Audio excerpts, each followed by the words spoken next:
Welcome back. You're watching us here on Chartbusters. Now, let's get you an exclusive. Sources tell CNBC-TV18 that the government is in the process of appointing new part-time members to the RBI's Monetary Policy Committee.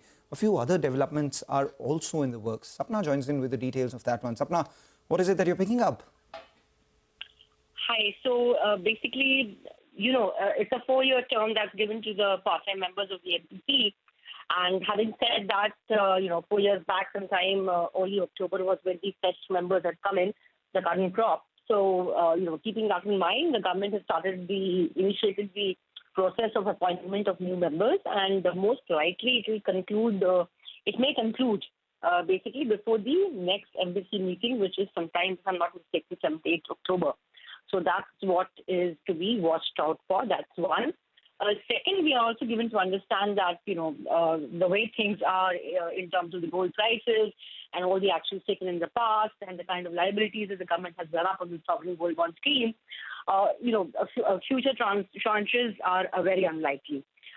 We should be aware of the fact that I think post-Feb also no further tranche has been brought up by the government, and the explanation is, the rationale is basically it's an expensive and a complex instrument for borrowing. And as you have seen the government's borrowing program, there are a lot of other instruments that they're looking at.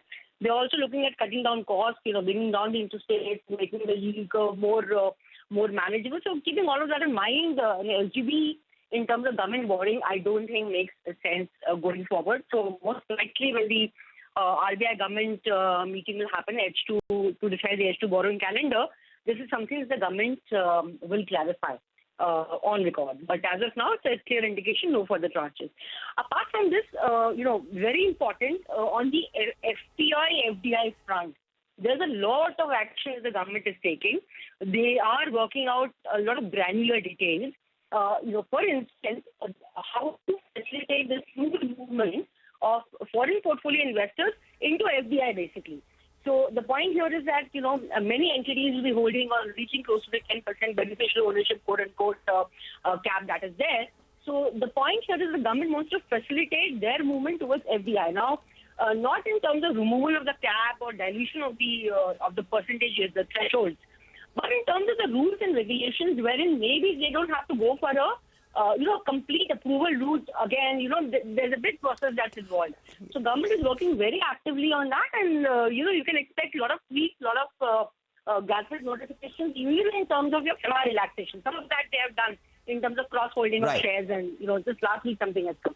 So this is something to watch out for. And of course, infra financing. Infra sector is also one of the next big thing.